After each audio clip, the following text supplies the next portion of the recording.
a través de las palabras se puede ver, ¿qué? La fe de las personas. Tenemos que empezar a hablar en fe. Tenemos que aprender de Jesús cómo hablar para hacerlo bien. ¿Conforme a qué? A la palabra de Dios. En Jesús nunca encontramos tal vez, ojalá pueda ser, Dios quiera, si es la voluntad de Dios.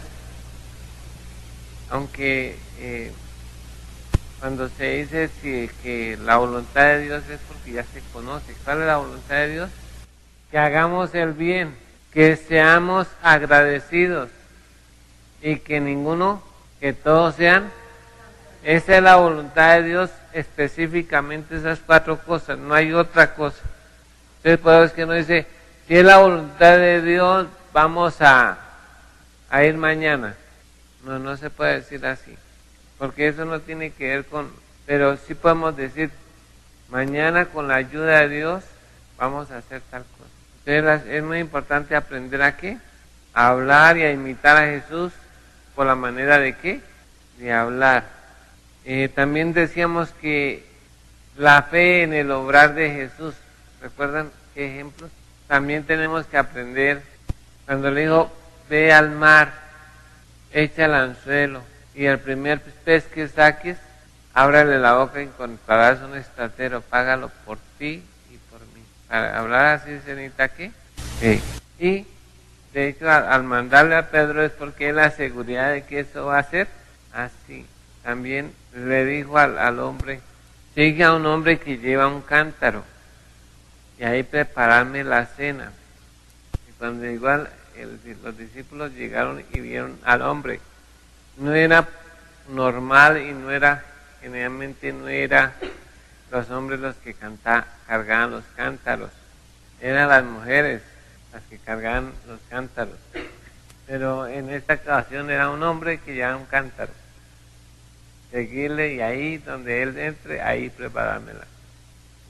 No dijo, vaya a ver si de pronto me da permiso, no. De que ahí me preparen la cena, no. Solo el pollino también nos demuestra cómo es. Nosotros hacemos como lo contrario, ¿no? No hay nada. Vamos a ver. Hermanos, es bueno que repasemos lo que aprendemos para ponerlo por obra, porque si no, no sirve de nada lo que hacemos. El anhelo de Jesús es que todos fueran salvos. ¿Qué más? Bueno, también agradecidos, sí. ¿Qué más? Que las personas fueran sanas, que fueran libres de la posesión de demonios, libres de los tormentos. Él quería hacerle el bien. El anhelo del Señor era hacer el bien ¿a quién? A todos los que más pudiera. Siempre estaba dispuesto a servir, así como nosotros. Siempre estaba, el anhelo de Jesús era, en eso se muestra la fe. Él creía que todos los que a Él vinieran, pero dice, al que a mí viene, yo no le echo fuera. Todas las personas que venían a Jesús, excepto uno bíblicamente, no recibió de Jesús lo que venía a buscar. Pero todos los que venían poseídos por demonios, atormentados, dice que caían de una manera como para resaltar que todos los que estaban poseídos venían y caían sobre Jesús, ¿no? Para que fueran libres. Es una manera de decir que la gente estaba buscando. También, ¿cuál fue el que no recibió lo que vino a buscar? El único en la Biblia que dice que Jesús no quiso hacerle ese favor, el de repartir los bienes. Dice, es que Dios no me ha puesto por repartidor ni juez.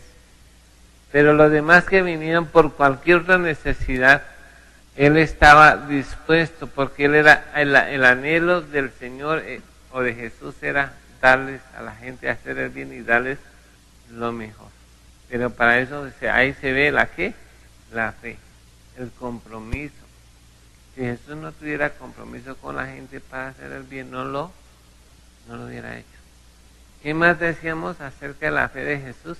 para recordar un poquito, también en los pensamientos. Es muy interesante en qué pensamos. Saben que los pensamientos juegan, juegan bastante importancia en la fe.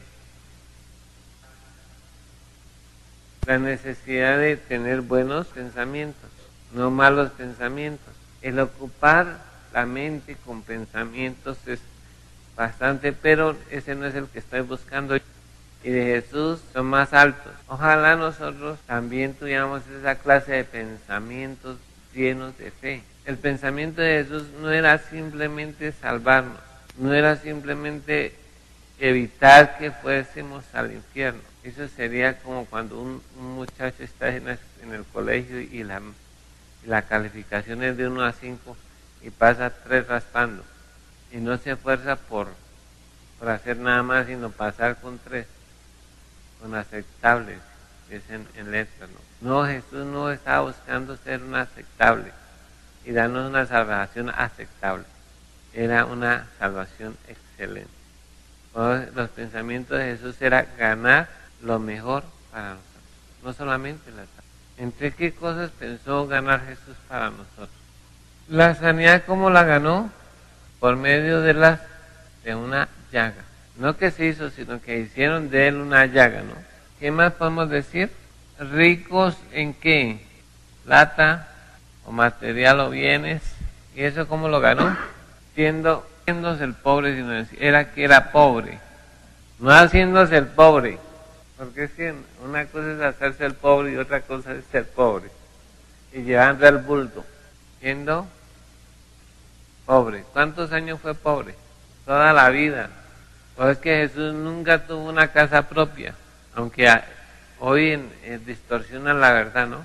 Mi Biblia dice que no tenía dónde recostar la cabeza. Eso quiere decir una casa propia. Si hubiera tenido una casa propia, ¿por qué entonces le encomendó a Juan su mamá? El incienso, pues, es una especie aromática, ¿no? Y la mirra es un ungüento. Y el oro, pues, es un metal. Pero no dice cuánta cantidad le dieron. Si hubieran tenido mucho dinero, hubiera sido diferente. Pero lo primero es que lo único que salieron después de ahí, de los magos, el Señor le dijo que fueran a Egipto. Y allá gastaron el oro. Un viajecito de allá a Egipto no era costoso, ¿no? Pero allá sí tenían que ganar. No sabemos cuántos años vivieron en Egipto. Y no fue mucha oro que le dieron. No dice la Biblia. Pero si no fuera así, si hubiera sido que le hubiera entrado una buena cantidad de oro, no hubiera necesidad de trabajar. Y fue carpintero toda la vida. Y la Biblia no podría decir que era que con su pobreza. Si eso es una mentira, no que no podemos ser prósperos. No es que estoy diciendo que tenga que uno vivir arrastrado. No, en ninguna manera. Porque Boró dice que Jesús se hizo pobre para hacernos ricos, para que no tuviésemos falta de ningún bien. El hecho de que Jesús, la túnica que tenía, ¿la compró o se la regalaron? Se la regalaron. Si Jesús hubiera tenido plata, entonces no hubiera sido necesario que las mujeres ricas le ayudaran con los viáticos. Porque en el capítulo de Lucas 8 dice que muchas le servían de sus bienes. No se lo hubieran financiado si él hubiera tenido plata, o dinero, o fuera rico, no hubiera sido necesario que se la financiaran las campañas que hizo. Si hubiera tenido una casa propia, pues qué mejor encomendar a su mamá, a uno de sus hermanos, decirle, bueno, ya ellos tienen casa, tenemos casa propia, entonces allá la viejita ya tiene donde meter la cabeza en la cachucha, dicen uno, ¿no? Pero, ¿no? Pero es que se la encomienda ¿a quién? A Juan. Y desde aquel día, él la recibió en su casa. ¿Y Juan sí tenía modos? Sí. ¿Por qué? ¿Quién era Juan? El discípulo pescadores, que tenían su propia ¿qué? Barca o empresa. O sea que ellos sí tenían casa propia y su propia empresa. Tampoco a Jesús no que le cogió el año de jubileo. Durante la vida de Jesús nunca hubo un año de jubileo, que era cuando había 50 años. Le devolvían las tierras y las casas, dueños originales. Y en el tiempo de Jesús no hubo un año de jubileo porque no vivió, ¿cuántos? 50 años, ni se dice que hubo el año de jubileo. ¿Qué más ganó Jesús? ¿Cómo lo ganó? El Espíritu Santo lo ganó haciéndose maldición, al ser colgado en el madero. Gálatas 3, 13, 14 y 15. ¿Qué más ganó Jesús para nosotros? El perdón de nuestros pecados, o que realmente se llama, no perdón, sino remisión. La remisión de nuestros pecados, ¿con qué? Con su crucifixión, con la crucifixión, porque dice que Él los llevó, Dios los cargó sobre Él y los expuso públicamente en la cruz, los exhibió públicamente sobre la cruz y los echó en lo profundo del mar. ¿Qué más? Nos dio que el libro de nuestras obras fuera borrado. ¿Con qué? Con la sangre de Jesús. ¿Qué más decía, hermano? Nos sentó en lugares celestiales con Cristo. ¿Y cómo nos sentó en lugares celestiales? Con su muerte y resurrección. Nos hizo hijos de Dios. ¿Cómo nos hizo hijos de Dios? Siendo hombre, 100% un hombre. Porque si no hubiera sido un hombre, pues no podría salvar y no podríamos llegar a ser hechos hijos de ¿quién? De Dios. ¿Qué más podemos decir? Nos dio un cuerpo, pero para la otra vida, un cuerpo glorificado. ¿Cómo? Podría ser con los misterios dolorosos. ¿Cuáles son los misterios dolorosos? Ya dicen que no son católicos. Recuerde que Jesús no cargó la cruz, no. Jesús nunca cargó la cruz. Aunque eso es uno de los que dicen, pero no. Es coronado de espinas, azotado, molido, crucificado, escupido, abofeteado.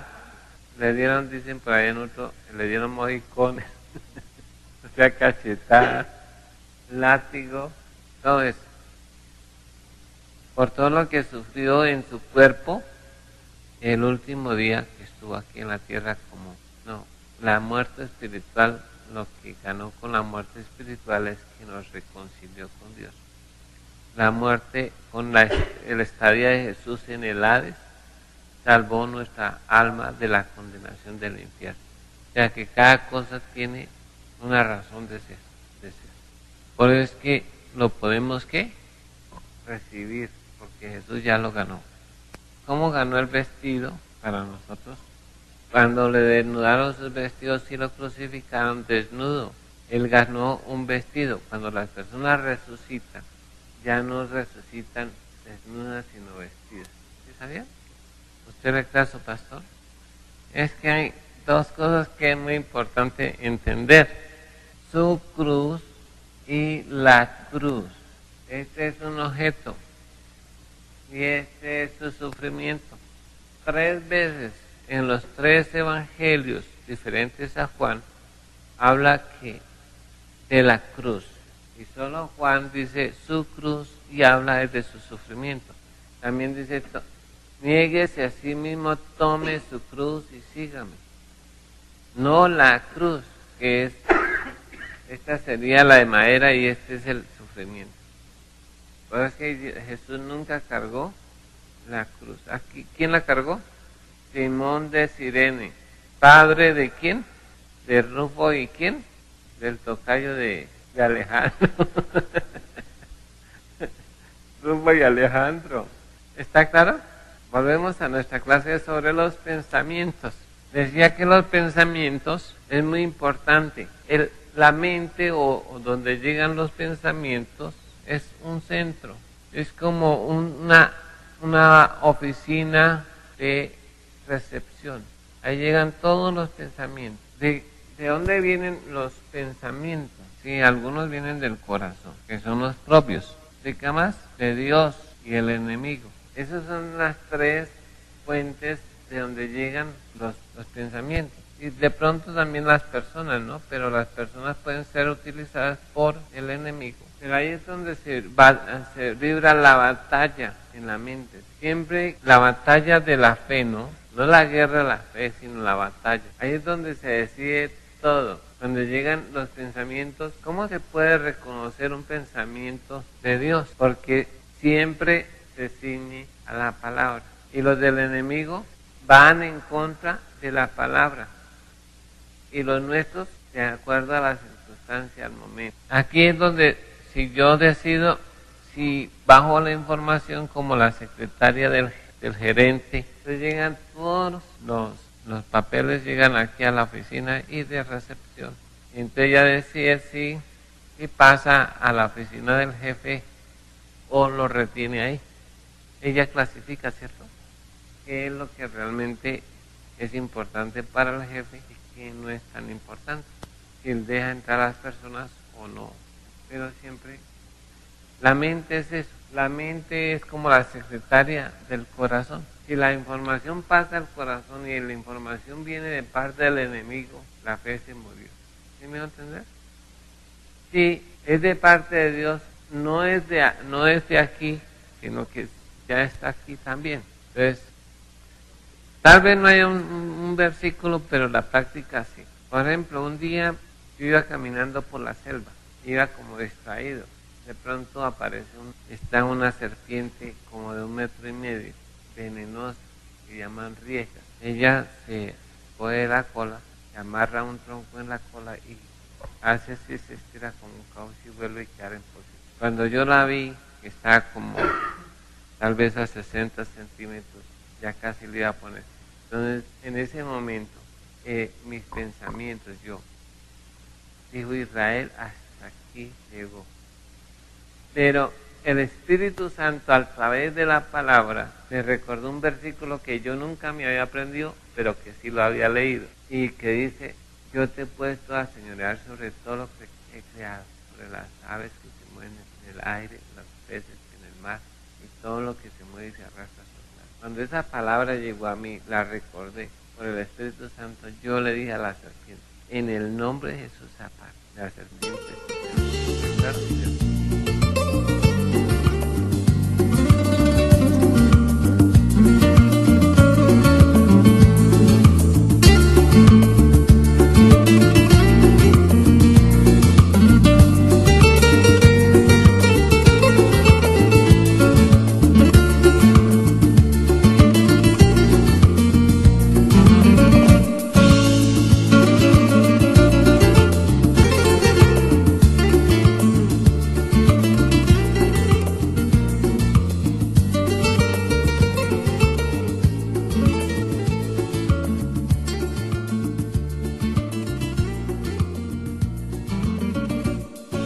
ahí es una muestra clara de lo que el Espíritu Santo puede hacer en un momento. No solamente en esa ocasión el Espíritu Santo me ha recordado, ¿no? Sino que en otra ocasión, cuando uno va a empezar a usar los dones que Dios le da, y especialmente cuando uno va a orar por los enfermos, lo que le puede, cuando uno va a orar y dice: hermano, ore por mí, inmediatamente viene uno: ¿y qué tal luz está? ¿Quién está ahí? El enemigo. Va a quedar mal. Entonces, lo que yo digo: no seas sapo, ¿sí? Y lloro y listo. Ahí se ve que no vino la palabra de Dios para reforzar, pero la rechacé creyendo en lo que Dios ha dicho que sobre los enfermos pondremos nuestras manos y sanarán. Entonces yo la pongo y si ella cree, es sana. ¿No cree? ¿Sí? Es una forma ¿qué? Práctica. Ahora se la voy a mostrar por la Biblia, porque eso sí y tiene que ver con relacionar con la fe. Claro que todo esto es de lo que hemos estado hablando. Dice que si cualquiera persona dijere a este monte, quítate y échate en el mar, y no dudare en su corazón, sino que creyere lo que dice y lo que diga le será. ¿Se puede dudar? Sí, ¿en dónde? En la mente. Pero desde que no baje esta información aquí, no ha pasado nada. Lo que dice, la rechaza. Porque vienen los pensamientos, pero usted los va ¿a qué? A aceptar, a recibir o rechazar. No puede impedir que las aves vuelen por encima de su cabeza, ¿cierto? ¿O sí lo puede impedir? Usted no puede impedir que los pensamientos lleguen, pero lo que sí puede impedir es que esos bichitos hagan nido en su cabeza. Uno no puede impedir que el pensamiento llegue, pero sí puede impedir que pongan huevos y hagan nido y críen ahí pajaritos. Cuando eso baja, ya baja al corazón y ya no se queda en la cabeza, sino pasa al corazón. Y ahí sí baila, como dice aquí Jaime. Esa es una buena ilustración. Para rectificar lo que estoy enseñando, ahí en Marcos lo dice, miren, tened fe en Dios. O sea, créale a quién, a Dios. Y los demás que paguen de contado. Créale a Dios. Si Dios lo dice, así es. Aunque los demás se burlen. Aunque la gente se burlaba cuando yo era niño de que decía que resucitar muertos. Yo decía, no. La Biblia dice que en su nombre resucitaremos muertos, punto, y no hay después. ¿Y su Biblia qué dice? Entonces, yo le creo a quién, a Dios, tengo mi fe en Dios. Vea, aunque la mayoría dice, sí, yo tengo fe en Dios, pero a veces no, la gente no tiene la fe en Dios, la tiene en la persona equivocada o en el lugar equivocado, como la casita roja de esa vivienda. Mire, si la gente tiene la fe en Dios, realmente las cosas son totalmente diferentes. Por ejemplo, algunos lo tienen en el trabajo. Si no trabajamos, nos morimos ¿de qué? Pero el asunto es, ¿lo creemos? Por ejemplo, generalmente cometemos el error de confiar en el arriendo, en el sueldo, en lo que nos deben, en lo que sabemos, en lo que podemos hacer, en la pensión, sí, en la liquidación, en la herencia, sí, en la prima y en la sobrina también. En base a eso es que planeamos toda nuestra vida, pero no estamos confiando en el Señor. Cuando una persona confía en eso, siempre queda mal. ¿Qué tal yo hubiera confiado en la prima? No se me han pagado. O en las cesantías, o en los intereses de las cesantías, en las vacaciones tampoco, nada de eso. Entonces, pero no, y hace planes como con esa, dice, cuando me llegue la prima, y ese está su fe puesta en esas cosas que puede llegar a tener y no en eso. Eso no quiere decir que no trabajemos, pero mi Biblia dice es que si alguno no quiere trabajar, que tampoco coma. Pero si no puede trabajar, entonces que Dios lo mantenga, no el bienestar social, ni el fondo de la edad, de la tercera edad. Es diferente que una persona no quiera trabajar, entonces aguante mi hijo. Es diferente a no poder trabajar. Si no puede trabajar, Dios le proveerá. Y si trabaja, también Dios le proveerá. Porque la provisión viene de parte de Dios, no es de su trabajo, hermano. Mire, ¿quién le da la salud? Dios. ¿Quién le da la habilidad, la destreza, la capacidad? Dios. Pero no quiere decir ni... Recuerden, es que a veces la gente me interpreta mal, ¿no? Yo digo que no hay que trabajar por la comida que perece, porque le echa aquí a la... Así es de sencillo. La mayoría de la gente trabaja para eso y nada les queda en la mano. Es chistoso, pero por eso es que nos afanamos. Por eso es que Dios dice que todas esas, si Dios alimenta todas las aves de los cielos y todas las bestias del campo, ¿cómo no nos dará a nosotros estas cosas? Pero les enseño que hay que trabajar ¿para qué? Primero para estar ocupado. Segundo, para testimonio. Tercero, para hacerte ejemplo. Cuarto, ¿para qué? De no meterse de sapo, para no estar ocioso entrometiéndose en lo ajeno, dice, y eso es de sapo, ¿no? No, para no entremeterse donde no lo llaman, de sapo. Y quinto, ¿para qué? Para agradar a Dios. ¿Y cuál más? Hay uno. Para dar, para hacer de bendición a otros. Pero nuestra bendición viene de parte de Dios, porque Jesús lo ganó. Pero sí hay que trabajar, sí. Pero no puede poner la confianza en ninguna de esas cosas. Por ejemplo, esas cosas desaparecen de la noche a la mañana. Por ejemplo, esa pobre gente que terminaron el año con su casita y a los 3 días llovió una avalancha, como 40 familias perdieron todo lo que tenían y las casas también, quedaron así. Y en eso habían puesto la fe. Hoy no tenemos nada fijo, ni siquiera la salud, aunque por la misericordia de Dios, Él ha prometido guardarnos. Y por la llaga de Jesús nosotros somos sanos y fuimos sanos hace 2000 años. Muchas gracias, hermano.